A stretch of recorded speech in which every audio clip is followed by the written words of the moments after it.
What's happening, everybody? On today's show, what is Tommy Rees going to bring to the Alabama offense? And what will Kevin Steele bring to the Alabama defense? That's right, he's back in the SEC. Also, several Gamecocks get suspended. Auburn picks up a big-time recruit. Tennessee-Auburn hoops, setting back the sport several decades. Locked on SEC starts right now. You are Locked On SEC, your daily podcast on the Southeastern Conference. Part of the Locked On Podcast Network, your team every day.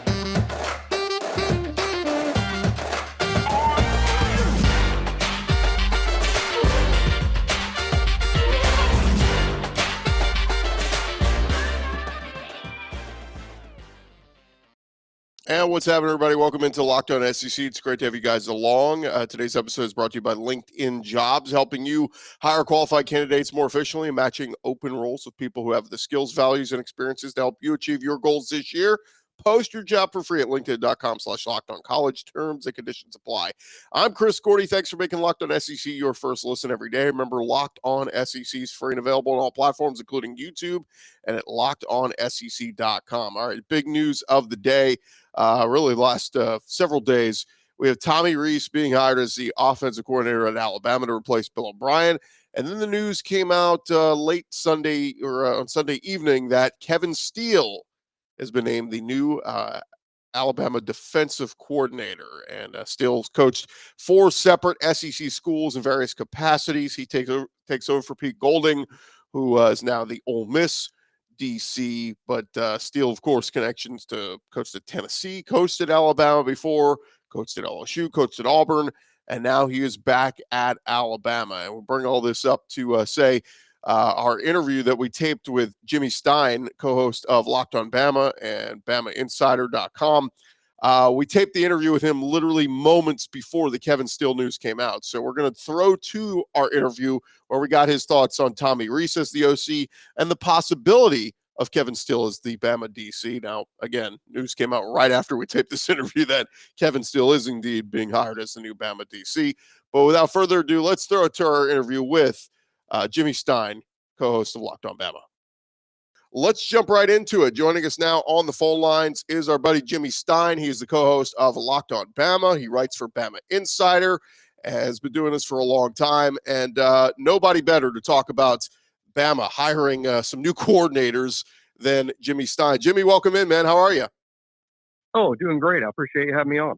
Absolutely. So this has been an interesting offseason for Alabama. Let's just go back to the news a couple days ago where the news comes out that Tommy Rees, they're interviewing him, they're interested in him, and then it comes out that Tommy Rees is indeed the new OC at Alabama. Is this a good thing for Bama? Should Bama fans be a little skeptical based on the numbers, or where are you on this hiring? Probably all of that's true to some extent, but this is one of the few times that Nick Saban gave a little bit of a clue a couple of months ago what he might be looking for after Bill O'Brien, after Bryce Young. Bill O'Brien was actually at Alabama on a 2-year contract that expired, I believe, sometime in February. There had been no talk of renewing it. I think mostly on O'Brien's end. I think he just had a solid preference for the NFL. So Alabama saw this coming. Nick Saban saw it coming that they would be hiring a new OC as soon as the recruiting was over for this past season. And he said on his coach's show back in maybe mid-November that he envisioned Alabama's offense post Bryce in possibly running the ball more true RPOs. As you know, Bryce Young, he didn't really use his legs very much. He's a great athlete. He's capable of it, but he didn't like to run. Then he got hurt. There was absolutely zero designed runs that were called by Bill O'Brien during Bryce's 2 years as a starter. Well, Nick Saban would sort of like to get back to maybe the quarterback being a really good athlete. We saw that with Tua Tagovailoa. We saw it with Jalen Hurts. The quarterback just being a weapon in the run game and running the ball more, being a more physical offense. Nick Saban said these things on his coach's show last November, and by hiring Tommy Rees, it shows that Nick Saban was serious about that and was giving us clues all along in terms of what he was looking for. Because one thing about Tommy Rees at Notre Dame, they ran the ball. There were a lot of RPOs. There was just a commitment to being physical on offense I think that's what Nick Saban wanted, and that's what he's getting with Tommy. I hear what you're saying, Jimmy, and I appreciate it, and I think a lot of Bama fans kind of feel like, trust in Saban, right? I mean, the guy has earned your benefit of the doubt. You know what I mean? So I understand the fans who always trust in Saban and what he says. But that said, I mean, when you look at Notre Dame's numbers last year, they ranked 43 and 34 nationally in a couple of the offensive statistics, number 45 nationally in yards per play. It's good, not great. When you look at what Bill O'Brien did, I mean, a lot of fans doubted and questioned, like you said, the app to not run the ball when they should have. But they did have top 6 offenses when he was there. So is this maybe hoping, for a better thing and almost like a be careful what you wish for? It could be. And really what I expect, this is just, long-term projection, long-term prediction. I think in the end, Chris, I think Alabama might be a little less explosive, a little more ball control, and admittedly fewer points. I mean, Bill O'Brien, only Ohio State scored more points than Alabama during the Bill O'Brien era. I mean, only Ohio State. Alabama was the second highest scoring team in college football over 2 seasons, even though Bryce Young played so much of his junior season injured. But I think with Tommy Rees, there might be fewer points. It might be a little less explosive, but it also might be more effective. Alabama's defense tumbled during these years, the Sark years, the Bill O'Brien years. Alabama was scoring points through the roof, and the defense fell from annually being in the top 3 to barely being in the top 20. I think by utilizing more of a ball control offense, running the ball a little more, you're going to be doing the defense some favors. Maybe you haven't done the defense since about 2017, and it all should come together potentially to create a better football team, a tougher team, a team that's tougher on offense, a team that's tougher on defense. I think that's the overall idea here, is that by making the offense tougher, you're going to make the team tougher and better suited to win these big games that Alabama's been maybe one play short on for a couple seasons. Yeah, I think my favorite stat from this year was Bryce Young never left the field with his team trailing this year. That every time he at the end of a game, he got the team the lead. If they lost, it was on the defense. That's right. It is interesting. Tommy Rees is only 30. It got me thinking back to when he hired young Lane Kiffin. Well, young Lane Kiffin was still in his late 30s at the time when he came to Bama. So this is very young. And I've been reading some things and kind of saying, look, with these young quarterbacks, this is a guy who can maybe relate to these guys more. Ty Simpson and Jalen Milroe, and we expect a full blown-out quarterback battle throughout the spring. And don't want to discount the 2 incoming freshmen either, but it feels like it'll be Simpson or Milroe. Which one maybe suits Rees's offense a little bit more, or do we have to wait and see? That's super interesting, isn't it? Because, 1 year ago at Notre Dame, and of course, I don't know the Notre Dame situation like I would know Alabama's, but it appeared from the outside, there was a competition throughout the summer and the fall for starting quarterback at Notre Dame. They had an athletic kid who seemed to be run first that needed to be developed as a passer, and Tyler Buckner. And that sounds a little bit like Jalen Milroe at Alabama. They also had a second quarterback who was a thrower. He's a passer first that seemed ideally suited for a spread offense. That's a throw it kid that could throw it from the pocket or maybe roll him out, run some RPOs with him because he's an athletic kid. At Notre Dame, that guy was Drew Pine. At Alabama, a guy that fits that description is Ty Simpson. And what's interesting is at Notre Dame, Tommy Rees and Marcus Freeman went with Tyler Buckner. Now, does that mean that Jalen Milroe is going to be the guy for Tommy Rees? I don't think so at all. I think that's more anecdotal than anything. But it is interesting that in their quarterback battle a year ago, Tommy Rees and of course his head coach sided with the more athletic run-first quarterback. Yeah, it's going to be fun to see as that battle goes and who earns that spot. And, again, we'll probably go through into the summer before we find out who that guy is. We now know who the OC is, Jimmy. Still waiting on the DC as of this recording. And I wanted to get your thoughts. An old name has surfaced once again. Jeremy Pruitt's name popped up. And then a couple days ago, we heard, well, maybe Greg Sankey in the SEC wouldn't be so keen to bring him back so soon after what went down at Tennessee. But Kevin Steele, I feel like he has coached at every team in the Southeastern Conference over the years, but his name has been back in the mix. So what are you hearing about Kevin Steele as a possibility? And if not him, who are the other candidates at this point? Well, the Kevin Steele hire, if it happens, and I would, I'm going to call it likely at this point. I think that's likely what is to happen. It makes so much sense based on all the other Saban defensive coordinator hires since he's been at Alabama. Nick Saban runs a little bit of a unique defense. He's ran it his whole career. This is the same defense he's running that's been run at Alabama, that he ran with the Dolphins and LSU and Michigan State, even the Cleveland Browns back in the mid-'90s. It's always been this Nick Saban defense. It's unique to him. When a defensive coordinator shows up, he's handed the Nick Saban playbook, and that's the defense you coach. Therefore, Saban, since he's been at Alabama, has always hired guys with experience in that defense. The coach with the least experience he's ever hired to run his defense was Pete Golding, who had been in the program for a full year before he was promoted to defensive coordinator. So even he had a year's experience with it. But Kevin Steele is highly experienced running Nick Saban's defense. He's been the defensive coordinator at Alabama before. And when he's gone to other places like Auburn, like LSU for 1 year, he's run the Nick Saban defense. This is what he does. They're good friends. He just is hiring a young offensive coordinator, feels like he might need some age and wisdom on the other side of the ball. And like I said earlier in describing what I think he wants out of Tommy Rees, it's going to be more important than ever that the defense sort of turn back the page a little bit, get back to maybe some pre-2018 Alabama defenses. It's not that Alabama's defense has been bad. The numbers have been fine. But for the better part of a decade, from about 2008 to 2017, Alabama unquestionably was the premier defensive program in college football.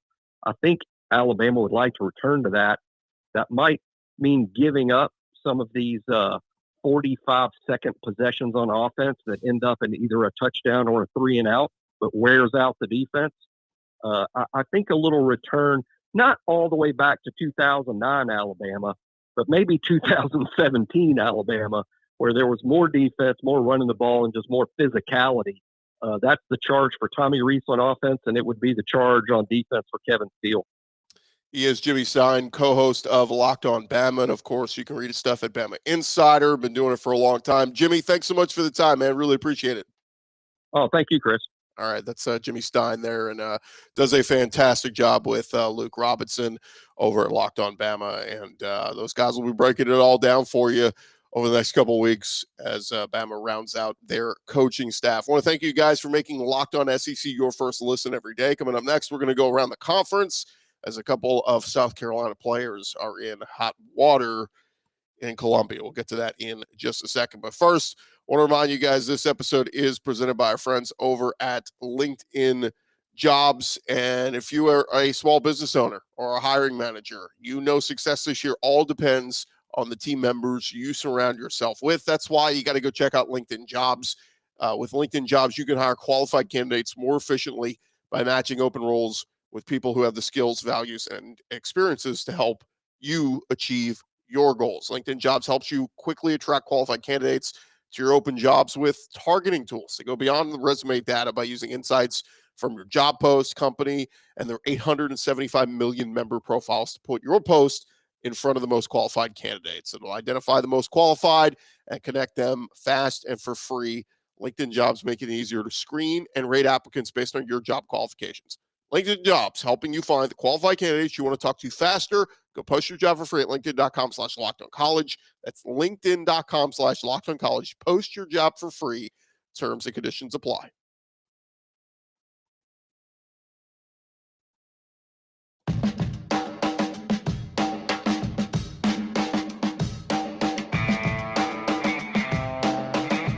Going along here, Locked On SEC. Our thanks again to Jimmy Stein for joining us. And we got a lot to get into. A lot happened on Friday and over the weekend. So let's dive back into it. Let's go around the conference. Boots out to the right. Makes the handoff. What a catch. Around the conference. And we start over at South Carolina as the Gamecocks on Friday suspended 3 football players, including 2 of them from their incoming recruiting class. Those players, defensive end Montek Rames and safety Anthony Rose, as well as safety Cameron Upshaw. Rames was a 4-star prospect, number 5 player out of the state of South Carolina. The statement from Shane Beamer said, "Our student athletes know what is expected of them. They know that both the school and the football program are going to hold them accountable for their actions and decisions." Now, South Carolina didn't say specifically what the suspension was for, but the Post and Courier reporting that Rames was detained for charges of carrying a weapon on school property and obstructing justice. So, possession of a gun is what it sounded like, and those guys are suspended. So we'll see what happens with their future in the coming weeks to months. There was some good news over on the Plains on Friday as Hugh Freeze making a big splash already in his recruiting class for 2024 as quarterback Walker White, blue chip quarterback from the Little Rock, Arkansas area, announced he's committed to Auburn. White already had tons of scholarship offers all throughout the country, and he's 4-star prospect, the number 1 recruit in the state of Arkansas, number 13 quarterback in the 2024 class, and that now gives Auburn 3 commitments for next year. Hugh Freeze's staff also got 4-star corner Jaden Lewis, and corner Amon Lane had previously committed to the coaching staff, to the previous coaching staff. So, big pickup there in Walker White. A lot of puns with winter is coming because Hugh Freeze, and a lot of Game of Thrones jokes about a White Walker White. You get it. Play on words. Some other recruiting news for Auburn on the basketball side of things. LeBaron Philon announcing his commitment to Auburn. That came just a few days after Bruce Pearl had landed 5-star recruit Tahad Pettiford. So some big-time pickups there for Bruce Pearl and Auburn, and they're building quite a class once again for next year. Philon rated 4 stars, the number 1 player from the state of Alabama. Some interesting news for the future of the SEC. Late last week, news broke that Oklahoma and Texas likely not to get a deal done early. I was hearing, the news came out that it was going to be 2025 a couple years ago, and it felt like, well, that's forever away. They'll surely make a move sooner. Recent months, the talk has been that this thing was going to get done for next year. The TV contracts and all that, the conversations that had to be had, would get this thing figured out, and we'd get Texas and Oklahoma in 2024. Now it is sounding like that is not going to happen. We're going to have to wait until the originally scheduled date of 2025. There have been recent optimism that they would come early, but it's looking like the conference will not expand until 2025. Reports from college football insiders indicating the negotiations involve ESPN and Fox, and nobody wants to give up or wants to give in when money's involved and TV ratings and all that. So the Big 12 probably going to have 2 seasons of 14 teams with BYU, UCF, Cincinnati, and Houston still playing with Texas and Oklahoma in the Big 12. Little news tidbit over Florida. Ventrell Miller played through an injury throughout his final season at Florida. NFL Insider shared some information that Ventrell Miller missed the Senior Bowl because he had a procedure to deal with the injury. He had a bone graft to repair a Jones fracture. The reports say he should be good to go for rookie mini camp, but just one of those players to keep an eye on at the next level. And injuries were just a big part of, taking Ventrell Miller off the field. Tremendous player when he's out there, so we'll see what happens with him at the next level. A little Georgia football tidbit, or tied into Georgia. Former assistant for Georgia under Mark Richt is now the offense coordinator for the Dallas Cowboys. Brian Schottenheimer named the new OC for the Cowboys. He coached under Mark Richt with the Georgia Bulldogs back in 2015. Georgia did go 10-3 that year, but the offense was not great. They averaged just 26 points per game that year. That ranked 85th in the country. Remember, they had Grayson Lambert at quarterback, Bryce Ramsey. So, just a little Georgia tidbit there. I don't think anybody in Georgia still claims Brian Schottenheimer as their former coach. But speaking of the Georgia Bulldogs, a little tidbit on Stetson Bennett. Jim Nagy, the executive director of the Reese's Senior Bowl that took place this past weekend, he was on Paul Feinbaum on Friday and was asked about Stetson Bennett's decision not to go to the Senior Bowl. He said, look, the only quarterbacks in the last 5 years since I've been running things that haven't come to the Senior Bowl were Joe Burrow and Trevor Lawrence. And they were both the presumptive number one overall picks. Nagy said, we called around before we started to reach out to Stetson's people, and he was projected around a 6th or 7th round pick, which is a lot better than where he was going into this year, where people were saying, he's going to go undrafted. He said he never really gave us a reason why he didn't want to come, but I'm assuming with everything going on after the national championship, the highs and lows, losing a teammate, maybe all that played a part in things. But Feinbaum did push back saying, well, Warren McClendon, one of the kids who walked away from that fatal car accident, was at the Senior Bowl while Stetson Bennett was not. So anyway, we'll see what happens with Stetson Bennett, but obviously making headlines for all the wrong reasons a week ago, being arrested for public intoxication up there in Dallas, skipping out on the Senior Bowl. See if that helps or hurts his draft stock moving forward. And there you have it. That is the latest news going on around the conference. When we return, we'll hit on a couple of SEC basketball nuggets. That's coming your way in just a second. But first, this episode is presented to you by our friends over at Built Bar. We've been telling you guys about Built Bar. It is a new year, and if you're looking for a healthy and delicious treat, you got to go check out our friends over at Built Bar. They are healthy and actually tasty. They're covered in 100% real chocolate, and they come in some unbelievable flavors like coconut almond, peanut butter brownie, churro, and of course the stats on the bars: only 130 calories, 4 grams of sugar, and 17 grams of protein packed in there. Perfect for after a workout or just a light snack in between meals. You can go to Built Bar and they will take care of you. Go check them out on their website, built.com. They're also in stores near you today. They're in Walmart. They're in Sam's Club. You can find Built Bars just about anywhere you're looking. And so go check them out. And again, at their website, built.com. Built.com. Go try Built Bar today. You will not regret it.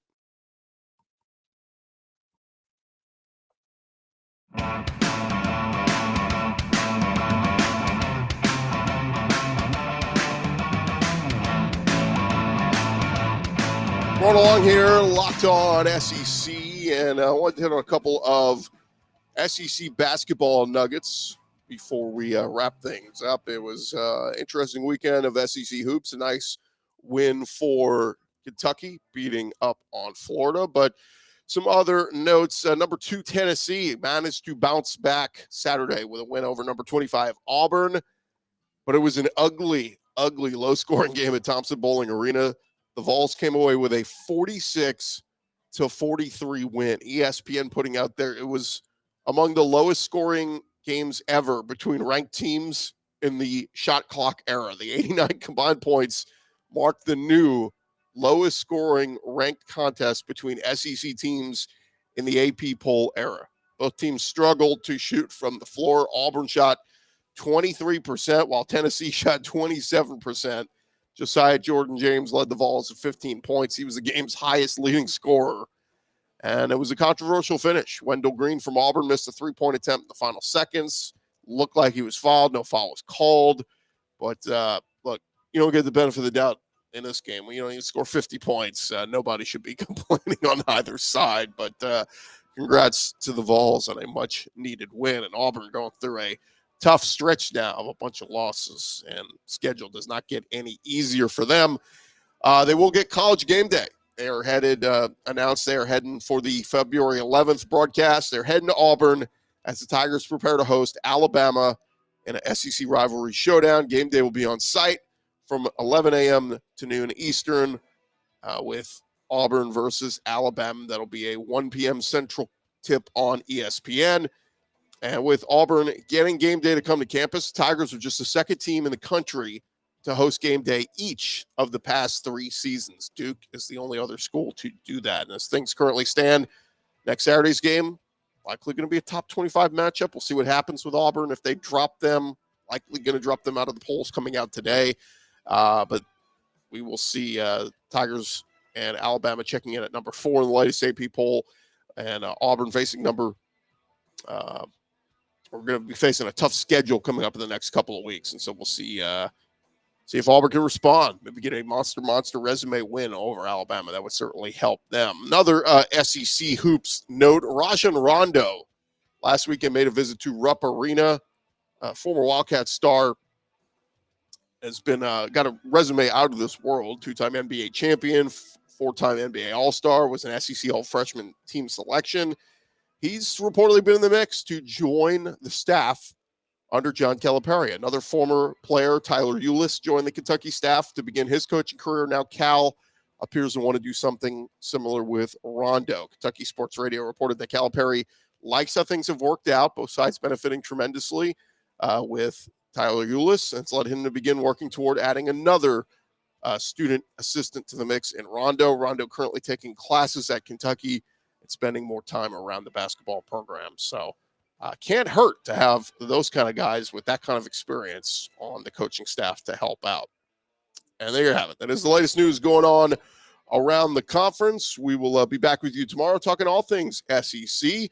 I'm Chris Gordy. Thanks for making Locked On SEC your first listen every day. Go make sure you check out our brand new podcast, Locked On College Basketball. Everything you need to know about college hoops all in one place. Plus, hear from some big name experts, insiders, coaches, and players. Locked On College Basketball, available on YouTube or wherever you get your podcasts. I'm Chris Gordy. We'll talk to you guys tomorrow right here on Locked On SEC.